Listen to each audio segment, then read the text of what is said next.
સુરેન્દ્રનગર જિલ્લા પંચાયતના કારોબારી ચેરમેન પર હુમલાની ઘટના। કારોબારી ચેરમેન પર વર્ગ 3ના કર્મચારી મહાવીર ડાયમાએ હુમલો કર્યો। મહાવીર ડાયમાએ જાંબડી ગામના સરપંચ પાસે 50,000ની લાંચ માંગી હોવાનો સરપંચનો આરોપ। સરપંચ પાસે ગ્રાન્ટની વહીવટી મંજૂરી લાંચ માંગી હોવાનો આક્ષેપ। સરપંચે આક્ષેપ સાથે કારોબારી ચેરમેનને રજૂઆત કરી હતી। સમગ્ર બનાવ અંગે પોલીસ મથકે માત્ર લેખિત અરજી કરવામાં આવી છે।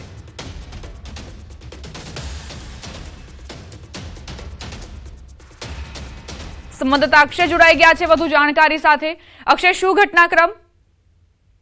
જે ચોક્કસથી વાત કરવામાં આવે તો સુરેન્દ્રનગર જિલ્લા પંચાયત છે એ અવારનવાર વિવાદમાં આવી રહી છે, ત્યારે ફરી એક વિવાદ સામે આવ્યો છે, જેમાં જિલ્લા પંચાયતના કારોબારી ચેરમેન છે જસુભાઈ સોલંકી, તેમના પર વર્ગ 3ના કર્મચારી છે મહાવીર ડાયમા, તેમના દ્વારા હુમલાનો પ્રયાસ કરવામાં આવ્યો હતો, તેમજ તેમને બીભત્સ ગાળો આપવામાં આવી હતી। સમગ્ર મામલે કારોબારી ચેરમેન દ્વારા અંતે જે છે એ ડિવિઝન પોલીસ મથકે માત્ર લેખિતમાં અરજી આપવામાં આવી છે। કોઈ પણ પ્રકારની ફરિયાદ દાખલ કરવામાં નથી આવી, પરંતુ ક્યાંક ને ક્યાંક જે જિલ્લા પંચાયતમાં મોટા પાયે ભ્રષ્ટાચાર થઈ રહ્યો છે, તેના લીધે જ આ બંને જે છે અધિકારી અને આગેવાન બંને વચ્ચે ક્યાંક ને ક્યાંક ચકમક જારી હોય તેવી હાલ શક્યતાઓ સેવાઈ રહી છે, અને બંને પક્ષો દ્વારા હાલ સમાધાન પણ કરી લેવામાં આવ્યું હોવાની ચર્ચાઓએ જોર પકડ્યું છે। જી, આભાર અક્ષય જાણકારી આપવા માટે।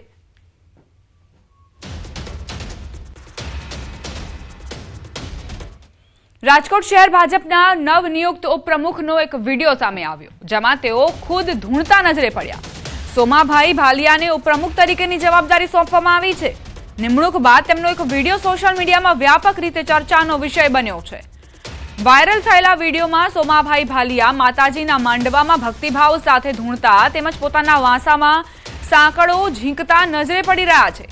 આ વિડીયો જાહેર થયા બાદ રાજકીય અને સામાજિક વર્તુળોમાં વિવિધ પ્રતિક્રિયાઓ જોવા મળી રહી છે। ભાજપના સૂત્રો અનુસાર સોમાભાઈ ભાલિયા માતાજીના અનન્ય ભક્ત તરીકે ઓળખાય છે અને પોતાના સમાજમાં તેઓ લોકચાહના ધરાવે છે। તેમના સમર્થકો આ વિડીયોને તેમની ધાર્મિક આસ્થા અને વ્યક્તિગત વિશ્વાસ સાથે જોડે છે।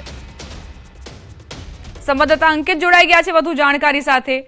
અંકિત, શહેર ભાજપ ઉપપ્રમુખનો આ વિડીયો જે વાયરલ થયો છે, શું ચર્ચાઓ થઈ રહી છે સોશિયલ મીડિયામાં?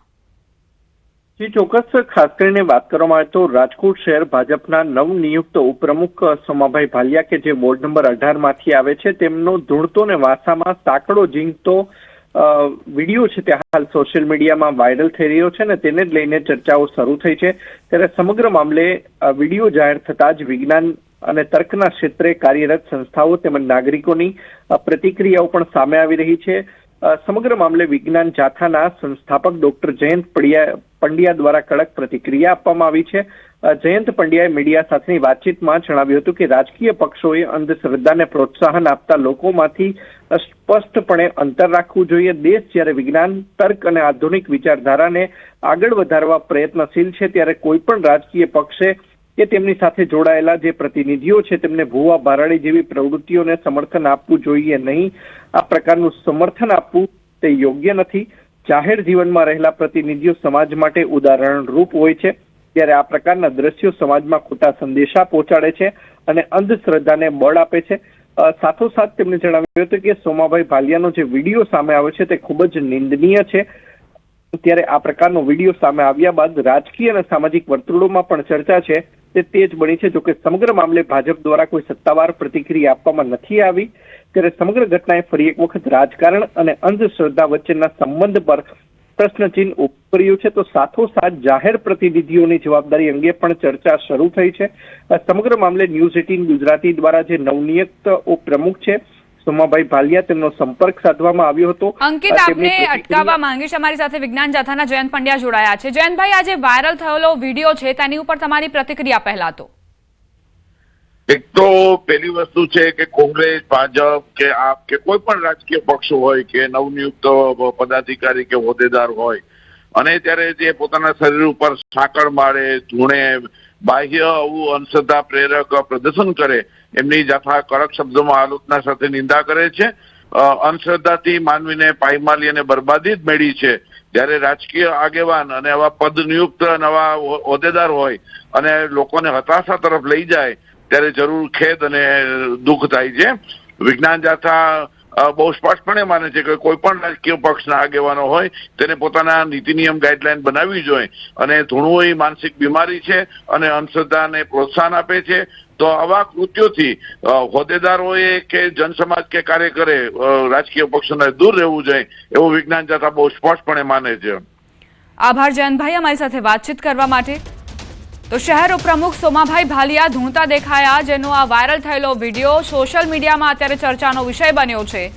રાજકીય આગેવાનો હોય અને તેમનો આ રીતનો વિડીયો વાયરલ થાય તો સવાલ ઉઠવાના જ છે, કારણ કે તમારું પદ જુઓ, તમને જોઈને ઘણા લોકો પ્રેરણા લેતા હોય છે, એટલે તેઓ પણ અંધશ્રદ્ધાના ખપ્પરમાં ધકેલાઈ જશે આ વિડીયો જોઈને.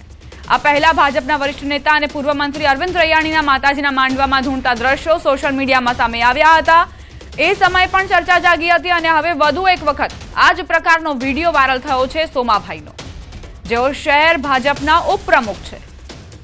તેમના નીચે ઘણા બધા કાર્યકર્તાઓ પ્રેરણા લેતા હશે કે કઈ રીતે પાર્ટીને આગળ લઈ જવું, કઈ રીતે રાજનીતિમાં આગળ જવું, પરંતુ અહીં અંધશ્રદ્ધાના આ ખેલમાં તેઓ વધુ હવા આપી રહ્યા છે અને પોતાના જે સમર્થકો છે કદાચ તેમને પણ આ જ બધું શીખવાડશે.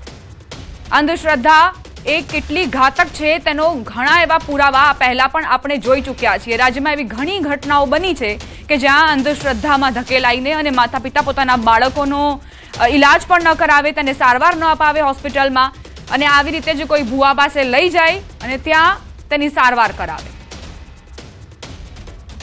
સોમાભાઈએ પ્રતિક્રિયા આપી છે, તેને પણ સાંભળીશું કે આખરે તેમણે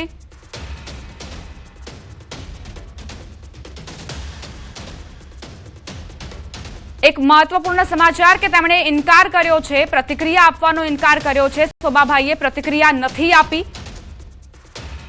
વાયરલ થયેલા વિડીયો વિશે તેમણે કંઈ પણ બોલવાનું ટાળ્યું છે. હવે મને એ નથી સમજાતું કે આ વાયરલ વિડીયો બાદ સોમાભાઈ આખરે કેમ પ્રતિક્રિયા નથી આપી રહ્યા.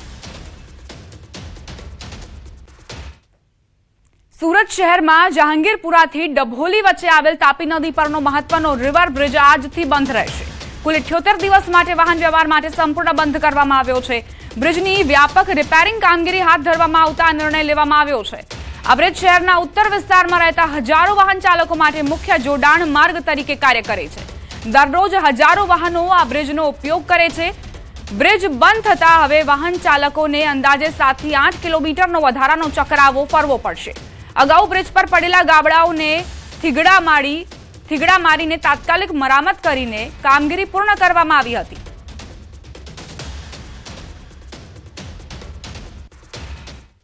બ્રિજ સિટી તરીકે ઓળખાતા સુરતના વધુ એક બ્રિજને રિપેરિંગમાં જરૂર હોવાનો રિપોર્ટ આવ્યો હતો અને આ રિપોર્ટ બાદ સુરતના રાંદેરથી ડભોલીને જોડતો આ જહાંગીરપુરાનો બ્રિજ છે આજથી 78 દિવસ માટે બંધ કરવાના આદેશ કરવામાં આવ્યા છે. પણ દ્રશ્ય જોઈ શકાય છે, મહાનગરપાલિકાએ બ્રિજ પર પડેલા ગાબડા ચોમાસા સમયે પૂર્યા હતા અને હવે બ્રિજનું રિપેરિંગ માટેનો આદેશ કર્યો છે. પણ આજથી આ બ્રિજ 78 દિવસ માટે બંધ કરવાના હતા, જેને લઈને બ્રિજ પરથી પસાર થતા લાખો લોકોને 7 થી 8 કિલોમીટર ફરવું પડે તે પ્રકારની સ્થિતિ ઊભી થઈ હતી. પણ કહી શકાય કે દીવાતળે અંધારા જેવી સ્થિતિ મહાનગરપાલિકાની છે. આજથી જે બ્રિજ બંધ કરીને રિપેરિંગ કામ શરૂ કરવાનું તો તેની જગ્યા પર બ્રિજ ચાલુ જોવા મળી રહ્યો છે અને રિપેરિંગનો સામાન હજુ બ્રિજ ઉપર પહોંચ્યો નથી. એટલે કે મહાનગરપાલિકા આગામી દિવસમાં ચૂંટણી આવી રહી છે, તેને લઈને વિકાસની વાતો સાથે અનેક જાહેરાતો કરે છે, પણ કામના નામે મીંડું જોવા મળી રહ્યું છે. ત્યારે કહી શકાય કે બ્રિજ સિટીના બ્રિજને